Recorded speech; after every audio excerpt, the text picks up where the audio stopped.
जय हिंद। हम लोग घटना चक्र के रिवीजन नोट से रिवोल्ट ऑफ 1857 पढ़ेंगे। 1857 की क्रांति भारतीय इतिहास में एक बहुत ही महत्वपूर्ण बिंदु था, महत्वपूर्ण पड़ाव था।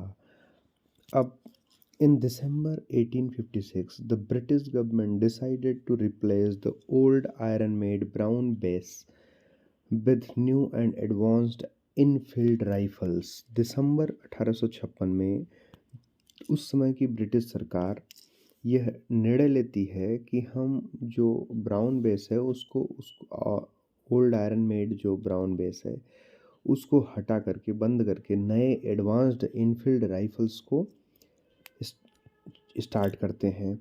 और इसकी ट्रेनिंग के लिए they decided Dumdum, Ambala, Sialkot were decided the place for the trial of the new gun. नई गन जो नई बंदूक आई थी रॉयल इनफील्ड राइफल्स, इनके लिए डमडम, अंबाला, सियालकोट इनके लिए ट्रेनिंग सेंटर रखे गए। This rifle required the beating of the upper part of cartridge from the mouth. ये मुंह से ऐसे निकाल करके उसमें से अपर पार्ट से फिर ये लगाया जाता था, उसमें फिल किया जाता था। इन जनवरी 1857 rumor spread that the cartridge contain fats of the cow and pig। इसमें एक र्यूमर फैल गया जनवरी 1857 में कि जो कार्टेज है इसको रिफिल जो किया जाता है बंदूक को, उसके कार्टेज को निकालते हैं जब, तो वो दांत से निकालते हैं, टच करना पड़ता है मुंह से। उसके अंदर फैट है काऊ का और पिग का।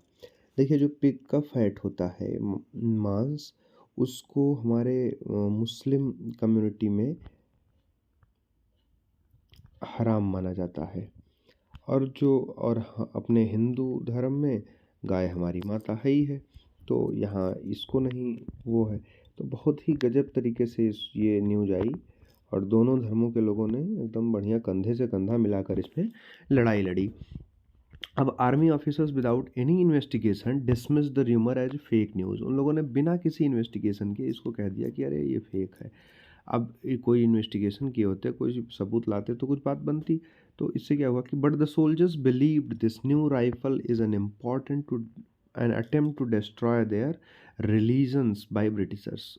जो सोल्जर्स थे उनको ये लगा कि ये ब्रिटिशर्स के द्वारा एक नई कोशिश की जा रही है जिससे कि हमारे धर्म को भ्रष्ट किया जा सके, धर्म को नष्ट किया जा सके, भ्रष्ट किया जा सके। It became the immediate reason for the revolt of 1857। 1857 की क्रांति का सबसे महत्वपूर्ण और सबसे मतलब तात्कालिक कारण यह बन गया, इमीडिएट रीज़न।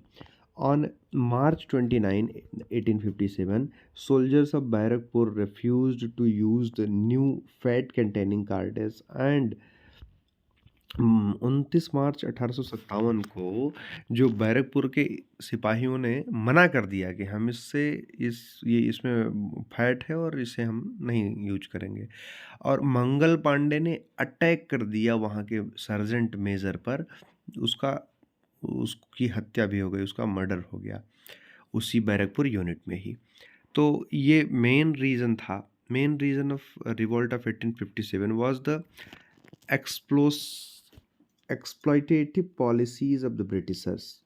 लेकिन ये तो चलिए इमीडिएट कारण था।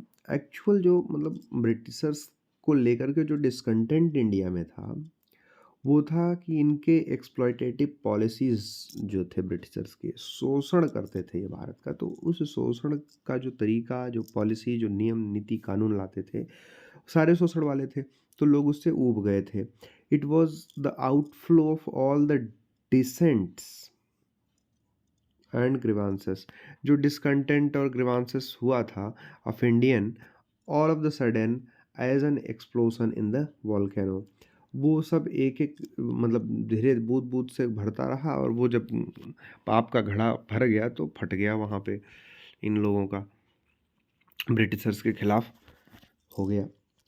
Anglo Indian historians believed the soldiers discontentment and the fat containing cartridge as the main and important reason of revolt of 1857।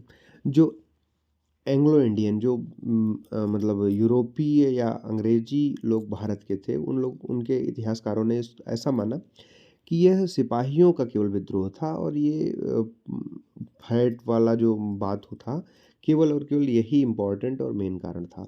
लेकिन जो मॉडर्न हिस्टोरियंस थे, उन्होंने साबित किया this as only reason followed by, इसके साथ-साथ उन्होंने कहा कि नहीं, और बहुत सारे रीज़न थे। Fat containing cartridge was just a spark with the start the explosion which started the explosions of explosive which were accumulated due to political, social, religious, economic discontent of Indians against the exploitative policies of the British rule। उन्होंने कहा कि ये fat containing cartridge वाला जो issue था, ये तो केवल एक इमीडिएट कॉज था। इसके अलावा जो चीज़ें इतनी फूटी हैं, हिंदुस्तान देखिए बहुत सहिष्णु राष्ट्र रहा है। इस पे लोग आए हैं, बहुत सारी लड़ाइयाँ लड़ लिए हैं और हम लोगों ने बहुत बढ़िया सबको टॉलरेट किया है, कोई दिक्कत नहीं। तो जो राजनैतिक, सामाजिक और धार्मिक और आर्थिक कारण थे डिसकंटेंट के, क्योंकि इनकी राजनीतिक पॉलिसीज़ जो उस समय थी, डलहौजी की हड़पने वाली नीति थी कि ये डॉक्ट्रिन ऑफ लैप्स करता था। सोशल इश्यूज़ जैसे ये बहुत सारी चीज़ें सोसाइटल इन लोगों ने इंटरफियर किया और रिलीजन में, धर्म में भी ये सब घुसते थे इनका पॉलिसीज़। और इकोनॉमिक तो इन लोगों ने ड्रेन ऑफ वेल्थ थ्योरी दादा भाई नौरोजी ने दी ही थी। तो ये सारा डिस्कंटेंट जो था वो सारा एक साथ गुस्सा फूटा था। The revolt of 1857 started on 10th मई 1857। 1857 की क्रांति 10 मई 1857 को मेरठ से स्टार्ट हुई थी। सॉरी, कहाँ से स्टार्ट हुई थी? मेरठ से। जब third native infantry refuse to touch the new cartridge and openly rebelled against the authorities. जो थर्ड नेटिव इन्फेंट्री थी, उसने मना ही कर दिया कि हम इसको छुएंगे ही नहीं, इस कार्टेज को, और अब हम जा रहे हैं दिल्ली के लिए। ये लोग कूच कर गए। They fired on their officers, freed their inmates from the cells and move towards Delhi. इन लोगों ने मना कर दिया अपने अधिकारियों को और साफ साफ उनको मतलब मना कर दिया, साथ ही साथ उन पे गोलियां भी चलाई। अपने लोगों को जो उन लोगों ने पनिश कर रखा था, कई लोगों को बंद कर रखा था, उन सबको फ्री कराया और ये सब दिल्ली की तरफ मूव कर गए। अब दिल्ली जाने का मतलब ये था कि एक सिंबल था कि बहादुर शाह जफर साहब मुगल के थे उस समय, तो एक सम्मान में उनके, बाकी तो ये लोग ही लड़ रहे थे, वो तो बेचारे बुजुर्ग हो गए थे। General Hewitt had 2200 European soldiers but he did not ride to stop this storm. उसके पास 2200 यूरोपीय सोल्जर थे जो लड़ने के लिए तैयार शायद रहे होंगे, लेकिन उसने कोशिश नहीं की क्योंकि बहुत बहुत ही ज़्यादा उस समय मतलब हीरोइज्म था, करिज्मेटिक लीडरशिप चल रही थी और उस समय तो जो आता वो सब मार दिए जाते। रिवोल्टर्स कैप्चर दिल्ली ऑन 12 मई, 10 मई को वहाँ से चले थे, 12 मई 1857 को दिल्ली पे भी कब्जा कर लिया। अब दिल्ली के देखिए मेरठ को उन लोगों ने मतलब एक तरीके से मेरठ से बगावत के सुर बजाते हुए दिल्ली पहुँचे, जो कि मान लीजिए 100 किलोमीटर के आसपास के रेंज में होगा। अब दिल्ली पहुंच करके उन्होंने दिल्ली को आज़ाद कराया एक तरीके से, और वहाँ के जो ये बहादुर शाह जफर जी खा रहे थे बैठ करके, इनको कहा कि आप लीडरशिप ले लीजिए और अब हम लोग काम करेंगे। देखिए कितना मतलब टॉलरेंट तरीके से ये लोग काम कर रहे थे, कितना बहुत बढ़िया हिंदू मुस्लिम यूनिटी का प्रतिम उदाहरण के रूप में पेश कर रहे हैं। सिंबल ऑफ 1857 रिवॉल्ट जो था वो लोटस और रोटी ब्रेड था, रोटी और लोटस था। Khan Bahadur former ruler of Rohilkhand led the revolt from Bareilly. Khan Bahadur ने बरेली से अपना बिगुल बजाया, बरेली से विद्रोह स्टार्ट किया। He was appointed as viceroy by the Mughal. Mughal शासक जो उस समय बहादुर शाह सेकंड या बहादुर शाह जफर के थे, उन्होंने वायसरॉय किसे अपॉइंट किया था? खान बहादुर साहब को इन्होंने वायसरॉय अपना अपॉइंट कर लिया। अब रानी लक्ष्मीबाई, जिनका नाम मणिकर्णिका था, मणिकर्णिका, जो कि 19 नवंबर 1835 को गोलघर में जन्म इनका हुआ था। ये गोलघर वाराणसी में पड़ता है, उत्तर प्रदेश के वाराणसी में, जहाँ से भारत के यशस्वी प्रधानमंत्री श्री नरेंद्र दामोदर दास मोदी जी इस समय सांसद भी हैं। वहीं जन्म हुआ था मणिकर्णिका जी का, और वहाँ पे मणिकर्णिका घाट भी है। रानी लक्ष्मीबाई थी, और एट द एज ऑफ 14, महज 14 वर्ष की आयु में रानी लक्ष्मीबाई जी वॉज मैरिड टू महाराजा गंगाधर राव। गंगाधर राव के साथ इनका विवाह हो जाता है, and who died in Gwalior. जो गंगाधर राव ग्वालियर में जिनका का देहावसान हो जाता है। और Rani Lakshmibai was the widow of last Maratha king Gangadhar Rao. Last Maratha king जो थे गंगाधर राव, उनकी ये विडो थी। When Gangadhar Rao died without living any heir to the throne, जब गंगाधर राव जी खत्म हुए थे तो उनका कोई भी उत्तराधिकारी नहीं था, उनका कोई पुत्र या उनका कोई वंश चलाने वाला नहीं था। तो डलहौजी ने एक डॉक्ट्रिन ऑफ लैप्स की नीति निकाली थी, जिससे कि वो जिनके पास उत्तराधिकारी नहीं थे उनको अपने में मर्ज कर लेता था, विद डॉक्ट्रिन ऑफ लैप्स। तो उसने झांसी को अपने में मर्ज कर लिया टू ब्रिटिश एम्पायर इन 1853 में। तो अब ये इन लोगों के अंदर भी एक तरीके से गुस्सा आ गया। On 4 June 1857 the revolt began in Jhansi. 4 जून 1857 को झांसी में भी क्रांति का बिगुल बजा दिया गया था रानी लक्ष्मीबाई के द्वारा। Under the leadership of Rani Laxmibai, she died on 17 June 1858। 1858 में 4 जून 1857 को क्रांति का बिगुल फूका था, और 1 साल तक अनवरत ये अकेले दम पे लड़ती रही। और 17 जून 1858 को ये जनरल ह्यूज रोज के द्वारा मारी गई थी। और जनरल ह्यूज रोज ने तो अपनी ऑटोबायोग्राफी में ये लिखा भी था कि जितने भी क्रांतिकारी थे 1857 के क्रांति के योद्धा जितने भी थे भारत में, उनमें केवल एक ऐसी योद्धा थी जो रियल में बहुत ही कठिनाई से जो हार मानी थी, वो थी रानी Lakshmibai. On her death, Hugh Ross said, "Among the Indian revolutionaries, the woman lying here is the only man." मतलब पुरुष सत्तात्मकता का ये सिंबल है, एक तरीके से आप मान सकते हैं ऐसा। इस तरीके के चीज़ों को उन्होंने कहा था ह्यूज रोज। हम लोग शब्दों पे नहीं, भावनाओं पे जाना चाहेंगे। तो among the Indian revolutionaries the women lying here, जब इनकी डेड बॉडी वहाँ पड़ी रही होगी, मार के गिरा दिया गया होगा, तो उसने कहा among the Indian revolutionaries, Bharat के सभी क्रांतिकारियों में से जो महिला यहाँ पे पड़ी हुई है, वही केवल एक मात्र, इज़ द ओनली मैन, वही एक मैन है। मैन यहाँ पे उस शक्ति पौरुष से है, यहाँ पे उसका मतलब कि एक ही केवल ऐसा शक्तिशाली व्यक्तित्व है जो कि ये रानी लक्ष्मीबाई थी। Revolt of Lucknow began under the leadership of Begum Hazrat Mahal, जो कि 4 जून 1857 को इन्होंने भी लखनऊ में भी 4 जून 1857 को ही बिगुल फूका गया था 1857 की क्रांति का। और यह बेगम हजरत महल के द्वारा यहाँ की लड़ाई लड़ी गई। और सी डिक्लेयर्ड हर माइनर सन बिजरिस कादिर जो कि इनका एक बहुत ही छोटा बच्चा था, उसे नवाब घोषित कर दिया गया। And took all affairs of Lucknow to herself, उसने लखनऊ का नवाब घोषित कर दिया अपने माइनर सन को, बिजरिस कादिर को, लेकिन सारे काम धंधे अपने हाथ में ले लिए, सत्ता अपने हाथ में ले ली। On 21 March 1858 Campbell with the help of Gurkha regiment regained Lucknow. Campbell ने 21 मार्च 1858 को लखनऊ में को वापस छीन लिया था गोरखा रेजिमेंट की मदद से। ऑन जून 5, 1857 नाना ढूंढो Pant was declared Peshwa and the War of Independence started in Kanpur. 5 जून 1857 को कानपुर में भी बिगुल फूंक दिया गया था नाना साहेब के द्वारा। उनको पेशवा डिक्लेयर कर दिया गया और वहाँ से उन्होंने युद्ध स्टार्ट कर दिया कानपुर को फ्री करने के लिए।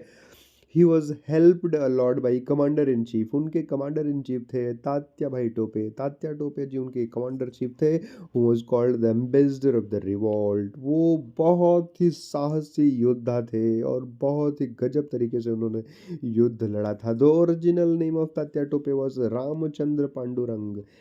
रामचंद्र पांडुरंग नाम था तात्या टोपे जी का। After being betrayed by a close friend मान सिंह। उनका एक बहुत ही बेहतरीन और अच्छा दोस्त था जो कि मान सिंह था। उसी ने गद्दारी कर दी थी उनके साथ और वो कैप्चर्ड कर लिए गए। He was captured when he was camping in the forest. जंगलों में वो छुपे हुए थे और उस समय ही मान सिंह ने मुखबिरी कर दी थी, अंग्रेजों को बता दिया था कि साहब यहीं पे हैं और उनको पकड़ लिया गया। From there he was brought to the Shivpuri where a court on 18th April 1859 sentenced him to be hanged till death. उनको फांसी की सजा सुना दी गई थी। Kunwar Singh Bihar led the revolt from the Jagdishpur Bihar. Jagdishpur Bihar के जगदीशपुर से कुंवर सिंह ने बहुत ही बेहतरीन तरीके से युद्ध को संभाला। 1857 की क्रांति का एक मज़ेदार पक्ष इन्होंने संभाल रखा था। He was from the Shahabad district से थे जो कि अभी भोजपुर के नाम से जाना जाता है बिहार में। दीवान मनी राम दत्त जो थे ये असम से इन्होंने बिगुल फूंका। और Kandpeshwar Singh the grandson of last king as the king and charge the revolt of 1857 there. 1857 की क्रांति का बिगुल फूंका और कांडपेश्वर सिंह को वहाँ का द ग्रैंडसन, उनके लास्ट किंग के ग्रैंडसन को उन्होंने वहाँ की सत्ता सौंपी और खुद उन्होंने 1857 की क्रांति का वहाँ पे हथियार उठाया और वहाँ पे लड़ाई लड़ी। But soon after that Mani Ram Dutt was caught and hanged for the promotional activities of revolt. 1857 की क्रांति में संलिप्तता की वजह से उनको वहाँ पे हैंग कर दिया गया। ठाकुर कुशल सिंह ऑफ औवा defeated the combined army of English and Jodhpur. औवा के जो ठाकुर कुशल सिंह थे उन्होंने इंग्लिश और जोधपुर के कंबाइंड आर्मी को हराया। और Maulvi Ahmadullah Shah provided the leadership to the revolt from Faizabad in 1857। 1857 की क्रांति में मौलवी अहमदुल्ला शाह जो थे ये फैजाबाद में इन्होंने बिगुल फूका था और ये लड़ाई संभाले हुए थे। He was brutal enemy to the English man. वो इंग्लिश लोगों के, अंग्रेजों के एक बहुत ही जबरदस्त विरोधी थे। He was a native to Arcot of Tamil Nadu. वो तमिलनाडु के आरकोट के निवासी थे, स्थानीय निवासी, मूल निवासी वहाँ के थे। But he migrated to Faizabad. वो वहाँ से माइग्रेट होकर फैजाबाद आए थे। कौन आया था? मौलवी अहमदुल्ला शाह तमिलनाडु के रहने वाले थे लेकिन वो फैजाबाद आ गए थे माइग्रेट होकर के। He asked all the different religious believers to stand as one against these English foreigners and to wipe them out from India. उन्होंने कहा कि अपने सभी धर्मों के लोग एक हो जाएं और अंग्रेजों के खिलाफ लड़ाई लड़ें जिससे कि इन विदेशियों को पहले बाहर किया जाए। He said person filled with extraordinary bravery and immovable strong determination is the best soldier among all revolutionaries। उन्होंने कहा कि जो भी एक्स्ट्राऑर्डिनरी साहस और इमूवेबल स्ट्रांग डिटर्मिनेशन के साथ, दृढ़ता के साथ लड़ेगा वही बेस्ट सोल्जर साबित होगा इस क्रांति में। अ bounty of 50,000 was on his head. 50,000 का इनाम उनके ऊपर रख दिया गया था। Mirza Ghalib saw the revolt of 1857 with his own eyes. Mirza Ghalib उस समय जीवित थे क्योंकि वो ही वॉज बॉर्न ऑन 27 दिसंबर 1796। 1796 में 27 दिसंबर 1796 को उनका जन्म हुआ था और इनकी मृत्यु, जन्म आगरा में हुआ था और इनकी मृत्यु 15 फरवरी 1869 को हो गया था दिल्ली में। महात्मा गांधी जी के जन्म से थोड़े दिन पहले इनका देहावसान हो गया था। Scindias of Gwalior helped the Britishers in the suppression of the revolt. Scindia, Gwalior के सिंधियाओं ने ब्रिटिशर्स की मदद की थी इस रिवॉल्ट को काबू में पाने के लिए और रिवॉल्ट को दबाने के लिए। Minister of Gwalior sir Dinkar Rao was praised by European historian for his loyalty to the English. क्योंकि जो ब्रिटिश मिनिस्टर थे ग्वालियर के, सर दिनकर राव, इनकी बड़ी तारीफ करी थी अंग्रेज के इतिहासकारों ने, इन क्योंकि इनकी जो लॉयल्टी इन्होंने शो करी थी अंग्रेज़ों के लिए, अंग्रेजी सत्ता के लिए जो इन्होंने अपना मतलब उनके लिए लॉयल्टी शो की थी। मिनिस्टर ऑफ हैदराबाद सलार जंग was raised in the same way for his loyalty. जो हैदराबाद रियासत के मिनिस्टर थे सलार जंग, उनका भी खूब बढ़िया से मतलब उनको भी प्रमोट किया गया था उनकी लॉयल्टी को देखते हुए ब्रिटिशर्स के द्वारा। The revolt of 1857 was spread on a huge area and was fully supported by public. ये 1857 की क्रांति बहुत ही लंबे रास्ते मतलब बहुत दूर दूर क्षेत्रों तक फैला हुआ था और बहुत सारे लोगों ने इसको सपोर्ट किया था। But still this revolt was unable to bring the whole India together. इसके बावजूद संपूर्ण भारत में यह क्रांति लाने में या पूरे संपूर्ण भारत को एक करने में यह नाकामयाब रहा या उस तरीके से सफल नहीं रहा जिस तरीके से अपेक्षित सफलताएं नहीं मिली। This revolt was unable to influence the southern, western and eastern part of India. Bharat के दक्षिण, पश्चिम और जो ईस्टर्न पार्ट था उसका इतना ज़्यादा इंक्लूजन नहीं हो पाया। कुल मिला के ये सेंट्रल पार्ट से ही जुड़ा हुआ रहा और नॉर्दर्न इंडिया में। सिंधियाज ऑफ ग्वालियर, होलकर्स, ग्वालियर के सिंधिया और होलकर्स जो थे महाराष्ट्र के इंदौर के, इन लोगों ने मदद की ब्रिटिशर्स की। Scindia, Holkar, Scindia of Gwalior, Holkars of Indore, Nizam of Hyderabad, king of Jodhpur, Nawab of Bhopal, Sikh ruler of Sindh, Maharaja of Kashmir and other kings were actively helping the Britishers in suppressing the revolt. ये सारे लोग, ग्वालियर के सिंधिया और होलकर, इंदौर के होलकर, हैदराबाद के निज़ाम, जोधपुर के राजा, भोपाल के नवाब, सिंध के सिख रूलर, कश्मीर के महाराजा और छोटे मोटे रजवाड़े जो बहुत सारे थे, वो सब ब्रिटिशर्स की मदद कर रहे थे कि 1857 की क्रांति के नायकों को पकड़वाने में, इस पूरे क्रांति को कमज़ोर करने में लगे हुए थे। To these rulers governor general Canning said. इन रूलर्स के लिए उस समय गवर्नर जनरल कौन था? लॉर्ड कैनिंग था। उसने कहा, these rulers acted as a barrier against the high and fast moving wave of sea which if not present we would have washed out from India completely. उसने accept किया कि अगर ये सारे लोगों ने इतनी सारी मदद न की होती अंग्रेज़ों की, तो अंग्रेज़ी हुकूमत यहाँ से 1857 की क्रांति इतनी तेज़ थी कि सब धराशायी हो जाते और सबको यहाँ से भागना पड़ता, इंग्लिश सत्ता यहाँ से ख़त्म हो जाती। The educated class did not show any interest in this revolt of 1857, which was one of the major cause of failure of this revolt. 1857 की क्रांति में जो पढ़ा लिखा समाज था उसने कोई सपोर्ट नहीं दिखाया। वो घर से बाहर निकले ही नहीं, वो लोग केवल ऐसे कि अपने घरों में पड़े रह गए। तो इसलिए भी एक बहुत बड़ा कारण रहा कि जनता छूट गई।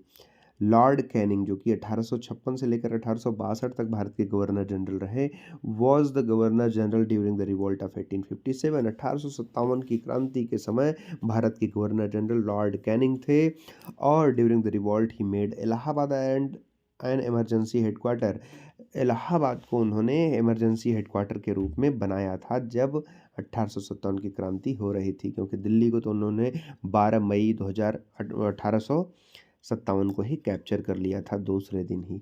Lord Canning was the last governor general appointed by company. Company के द्वारा अपॉइंट किए गए गवर्नर जनरल, ये आखिरी गवर्नर जनरल थे लॉर्ड कैनिंग। इसके बाद इस पद को 1858 से इस पद 1 नवंबर 1858 को इस पद को लॉर्ड कैनिंग के गवर्नर जनरल के पद को गवर्नर जनरल से वायस रॉय नाम दे दिया गया था और अब वो अपॉइंट किए जाने लगे थे महारानी के द्वारा। किसके द्वारा? महारानी के द्वारा।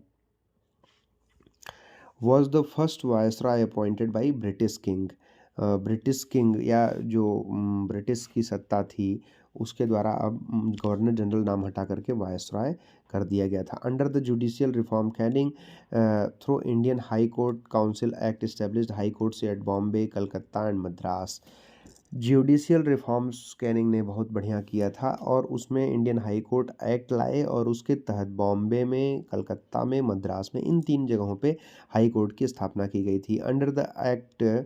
Under the social reform act Canning past widow remarriage act 1856। 1856 का जो वीडो रीमैरिज ईश्वरचंद विद्यासागर के अथक प्रयासों से पास हुआ था वह कैनिंग ने ही किया था, कैनिंग के ही दौर में हुआ था।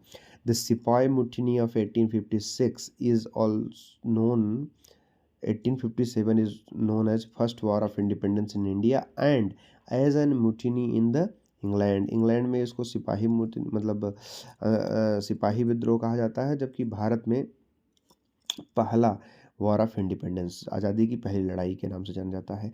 सर सैयद अहमद खान ने लिखा एक किताब लिखा असबाबे बगावते हिंद जो कि 1859 में पब्लिश हुई थी। R C Majumdar was appointed by Indian government to write on the revolt of 1857 but due to differences with the government committee he rejected this proposal and he published his book. R C Majumdar को भारत सरकार ने appoint किया था 1857 की क्रांति पर किताब लिखने के लिए इतिहासकार के रूप में, लेकिन कुछ मतलब सरकार की कमेटी की समिति के साथ इनका कुछ डिफरेंस ऑफ ओपिनियन हो गया होगा, उसकी वजह से इन्होंने इस प्रपोज़ल को सरकार के टर्न डाउन कर दिया, मना कर दिया। तो उन्होंने एक अपनी अलग से किताब छापी, उसका नाम था द सिपाही mutiny and the revolt of 1857। उसका टाइटल इन्होंने रखा था द सिपाही mutiny and the revolt of 1857, जो कि 1957 में 100 साल बाद पब्लिश हुई थी। आरसी मजूमदार ने कहा said it is difficult to avoid the conclusion that the so called first national war of independence of 1857 is neither first nor national nor a war of independence.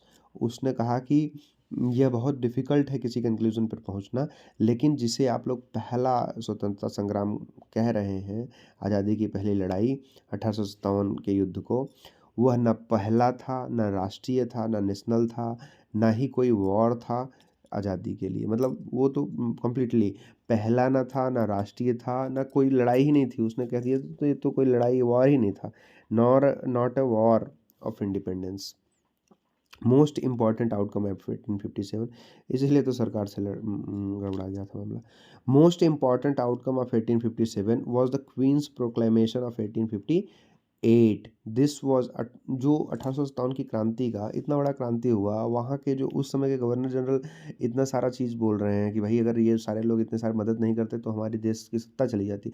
मतलब अंग्रेज बाहर जाने के मुहाने पे आ गए थे और इनको साहब को कुछ समझ में ही नहीं आ रहा है, इतिहासकार ऐसे ऐसे विद्वान हैं। Most important outcome of 1857 was the queen's proclamation, जो 1857 की क्रांति का सबसे बड़ा मतलब आउटकम रहा इसका। तो कंपनी का रूल ख़त्म हो गया, मतलब फेल होने के बाद 1857 की क्रांति का रिजल्ट ये रहा कि कंपनी का नियम ही, कंपनी का रूल, कंपनी जो शासन करती थी वो ख़त्म हो गया। अब ब्रिटिश अपने हाथ में उन्हें सत्ता लेनी पड़ी, क्वीन को। और उनका प्रोक्लेमेशन आया था 1850 से 1858 में, जो कि इलाहाबाद में पढ़ा गया था लॉर्ड कैनिंग के द्वारा। दिस वॉज डिक्लेयर्ड ऑन 1 नवंबर 1858। 1858 में 1 नवंबर को इलाहाबाद में Lord Canning ending the company rule and putting the realm of the government British India under the direct control of crown के डायरेक्ट कंट्रोल में अभी आ गया। कंपनी का रूल ख़त्म हो गया भारत से और अब भारत पे अंग्रेज़ों की सत्ता हो गई, मतलब क्राउन का रूल। अंग्रेज़ के जो राजा या रानी थे उनका नियम, उनका सत्ता आ गया। This declaration included ban on the further British Indian expansion, no further interference in the religious matter of the people, equal protection of law to be available to all मतलब कि अब इसके साथ ही इन्होंने डिक्लेयर किया कि जितने सारे एक्सपेंशन भारत के नियम चल रहे थे, एक्सपेंशन की जो पॉलिसीज़ चल रही थी भारत में ब्रिटिशर्स की कंपनी की, वो सारी अब बंद कर दी जा रही हैं, उन पे बैन लगा दिया जा रहा है। अब कोई फर्दर इंटरफेरेंस नहीं होगा किसी भी धार्मिक मामले में। और अब law, equal protection of law to be available to all, अब सबको कानून के नज़रिए से देखा जाएगा, एक देखा जाएगा, कानून के नज़रिए से, बराबरी के नज़रिए से देखा जाएगा। British stopped all further annexation of native states and kings were allowed to adopt। अब ब्रिटिशर्स ने कहा कि हम कोई आगे एक्सपेंशन या कोई किसी को हम अपने में नहीं शामिल करा रहे हैं, किसी भी नेटिव राजा को। अब सब लोग अपना अपना एडॉप्टेशन कर सकते हो, एक अपने बच्चों किसी को गोद ले सकते हो। After the separation of 1857 revolt, Peel commission was constituted for the reorganisation of Indian army by the British government. 1857 की क्रांति को दबाने के बाद एक पील कमीशन का गठन किया गया था अंग्रेज़ों के द्वारा। वो भारत की सेना को रिकॉन्स्टिट्यूट करने के लिए, रीऑर्गेनाइज करने के लिए ब्रिटिश सरकार ने पील कमीशन का गठन किया था। The commission divided Indian army on the basis of caste, religion, race, community. अब देखिए, अब जो आर्मी का के रेजिमेंट्स बनाए गए, वो कास्ट के नाम पे, रिलीजन के नाम पे, रेस के नाम पे, कम्युनिटी के नाम पे। अब देखिए, ये इन सब चीज़ों के नाम पे डिवाइड एंड रूल वाला कॉन्सेप्ट चला रहे हैं। तो गोरखा को सिख से लड़ा देंगे, सिख को मद्रास से लड़ा देंगे, इस तरीके से ये लोग अपना स्टार्ट कर दिए। The number of European soldiers was increased from 45,000 in 1857 to 65। 45,000 से 65,000 कर दिया गया। 1857 की क्रांति के पहले 45,000 थे, अब उसके बाद पील कमीशन ने रिकमेंड किया तो 48,000 कर 65,000 कर दिया, 20,000 की बढ़ोतरी कर दिया गया 1858 में। Indian troops were reduced from 2,38,000 से 1,40,000 कर दिया गया, मतलब लगभग 1,98,000 की कमी कर दी गई है इंडियन सोल्जर्स में। The ratio of European to Indian soldier in Bengal was 1:2, whereas in Madras it was 1:3। मतलब बंगाल में एक यूरोपियन पे दो भारतीय पे एक यूरोपियन रखा गया था, और मद्रास में 3 भारतीय पे एक यूरोपियन रखा गया था। After the revolt of the soldiers were recruited more from Gorkha, Sikh, Punjab province. जब ये सारा रिवोल्ट हो गया तो अब गोरखा, नेपाल वाला रीजन, और सिख और पंजाब, इन लोगों का रिक्रूटमेंट ज़्यादा कर दिया गया इंडियन आर्मी में। John Bennet Hearsey was the commanding officer of Barrackpore when the revolt of 1857 broke। Mangal Pandey ने जहाँ पे विद्रोह शुरू किया था 29 मार्च को, वहाँ पे जॉन बेनेट हैर्सी वहाँ पे कमांडिंग ऑफिसर थे, वहाँ के सीईओ थे। देखिए, इंग्लैंड का उस समय प्राइम मिनिस्टर कौन था? विस्काउंट पाल्मर्सन थे वहाँ के, ब्रिटेन के उस समय के prime minister. Viscount Palmerston prime minister थे इंग्लैंड के 1857 की क्रांति के दौरान। His tenure as a prime minister was from 12 June 1859 to the revolt was poorly organised with no coordination और सेंट्रल लीडरशिप। जो मतलब रिवॉल्ट चल रहा था, वो उसमें कोऑर्डिनेशन की कमी थी, लोग ऑर्गेनाइज्ड नहीं थे, सेंट्रल लीडरशिप नहीं थी। The mutineer lacked a clear understanding of colonial rule, nor did they have a forward looking program, a coherent ideology, a political perspective और सोसाइटल अल्टरनेटिव।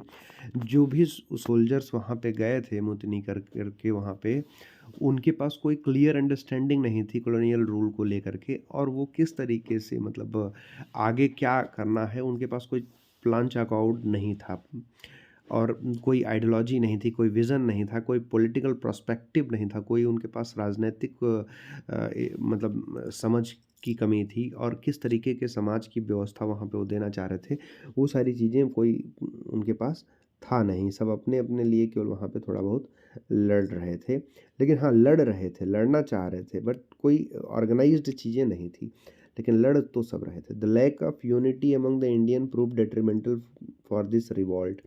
जो यूनिटी में कमजोरी आई इंडिया वो detrimental प्रूव हुई। The modern nationalism was not known to them at that time, which led to everyone fighting for their own interest and not for the nation। उस समय लोगों के अंदर राष्ट्र की का भाव नहीं था, राष्ट्रीयता की भावना नहीं थी, तो इसलिए लोग अपने अपने छोटे छोटे यूनिट्स में बट करके अपने राजा रजवाड़ा लोग अपने अपने क्षेत्र के लिए केवल लड़ाई लड़ रहे थे। राष्ट्रीयता की भावना की कमी थी। जनरल जॉन, लेकिन वहाँ से बीज बोया गया राष्ट्रीयता का, ये आप कह सकते हैं।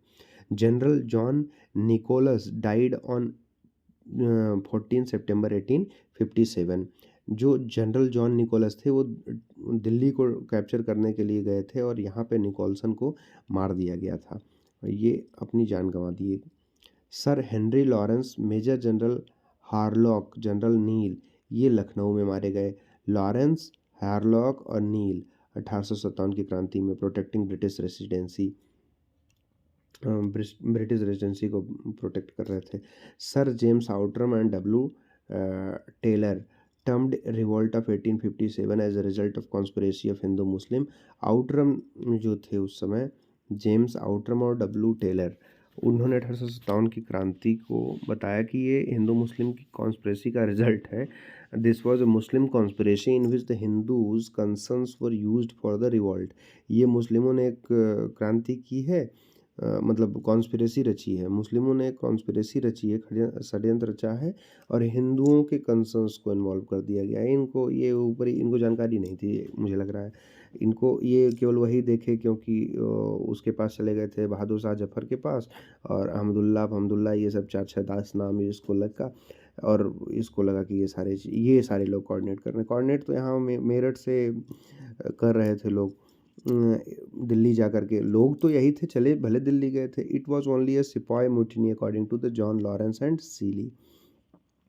सीली और जॉन लॉरेंस के अकॉर्डिंग ये सिपाही मुटनी था। चलो सैनिक विद्रोह मान सकते हैं, कोई कह दे तो कोई बड़ी बात नहीं है, लेकिन आम पब्लिक का भी इसमें इन्वॉल्वमेंट था। According to T R. Holmes, this was a war between the barbarism and civilisation. T R. Holmes ये तो केवल वही बैठ के एसी कमरे में बैठ के विवेचना वाली बात है कि ये कह रहे हैं एक सिविलाइजेशनल लोग और बार्बरिज्म के बीच की लड़ाई थी। वी.डी. सावरकर जो थे, ये साहब ने कहा in his book the Indian war of independence 1857, इन्होंने किताब लिखी, उसका नाम दिया इन्होंने the Indian war of independence 1857, 1857 की क्रांति को, और termed this revolt as an organised struggle for independence. इन्होंने कहा कि ये ऑर्गेनाइज्ड स्ट्रगल फॉर इंडिपेंडेंस था। बिल्कुल भाई, और कुछ ना कुछ तो ऑर्गेनाइज्ड था ही, तभी तो लोग दिल्ली गए, नहीं तो दिल्ली क्यों जाते? अपने यहाँ मेरठ में ही, मेरठ से तो मार दिए थे, वहाँ अपना सत्ता कब्जा कर लेते, फिर दिल्ली वाले अपना 2-4-10 दिन में कर ही लेते जब सुनाई देता तो एक कुछ ना कुछ तो लोगों के अंदर रहा। ठीक है, कमियाँ ज़रूर रही, लेकिन चीज़ें बहुत व्यवस्थित ढंग से चल नहीं पाई, लेकिन व्यवस्थित करने की कोशिश की गई। The government historian of Indian independence moved from Surendra Nath Sen, whose movement was Surendranath independence movement, Indian independence movement में उन्होंने हुज बुक 1857, 1857 के नाम से उन्होंने अपनी किताब छापी, 1857 के नाम से, और ये 1957 में पब्लिश हुआ था। 1957 में यह पब्लिश हुआ था, जो कि गवर्नमेंट के हिस्टोरियन माने गए, सुरेंद्र नाथ सेन। अब ये 1857 की क्रांति संपन्न हो गई है। Thank you so much. लेकिन 1857 की क्रांति देखिए, बहुत ही उसके कारण कई सारे हैं। 1857 की क्रांति राजनीतिक कारण है, आर्थिक कारण थे, सामाजिक कारण थे, और जो इमीडिएट कॉज था वो है ही कार्टेज फीलिंग को लेकर के, और रिलीजियस भी बहुत सारे कारण थे। लेकिन 2-3 चीज़ें इसमें बहुत बढ़िया आउटकम आए। आउटकम में आया हिंदू मुस्लिम यूनिटी बहुत ज़बरदस्त तरीके से रहा, और एक सब परेशान थे, मतलब कि हर तरीके से लोग परेशान थे। हिंदुस्तान के लोग इतने टॉलरेंट होने के बावजूद इनको विद्रोह करना पड़ा, इसका मतलब है कि नाक के ऊपर से पानी बहने लगा था ब्रिटिशर्स का, की सत्ता का, इनकी गलत नीतियों का। और इसके आउटकम में देखिए कितनी सारी बहुत अच्छी चीज़ें घटी, मतलब कि आगे का एक प्रोग्रेसिव नेचर आया कि कंपनी से सत्ता सरकार को लेनी पड़ी, ब्रिटेन की सरकार ने अपने हाथ में, क्राउन ने अपने हाथ में ले लिया। वायसराय को नियुक्ति देनी पड़ी और बहुत सारे उसके बाद से देखिए कॉन्स्टिट्यूशनल रिफॉर्म्स स्टार्ट होने लगेंगे धीरे धीरे। चेंजेस धीरे धीरे हुए थे। 90 साल लग गए 1857 की क्रांति को प्रतिफलित होने में, लेकिन 1947 में जो आज़ादी मिली वो कहीं न कहीं उसके बीज 1857 में बीज बो दिए गए थे। 15 अगस्त 1947 को जो हमें आज़ादी मिली है, वो एक दिन की आज़ादी नहीं थी, वो सैकड़ों वर्षों की लड़ाई के बाद मिली हुई थी। वह बहुत सारे योद्धाओं ने अपना-अपना उसमें it was entirely a blood shedding for the n number of peoples, n number of the brave soldiers who died fighting for the independence of India. Okay, thank you. इस पे बहुत सारी चर्चाएँ की जा सकती हैं, लेकिन वक़्त की नज़ाकत को देखते हुए इतना ही। धन्यवाद, बहुत-बहुत धन्यवाद। Thank you very much.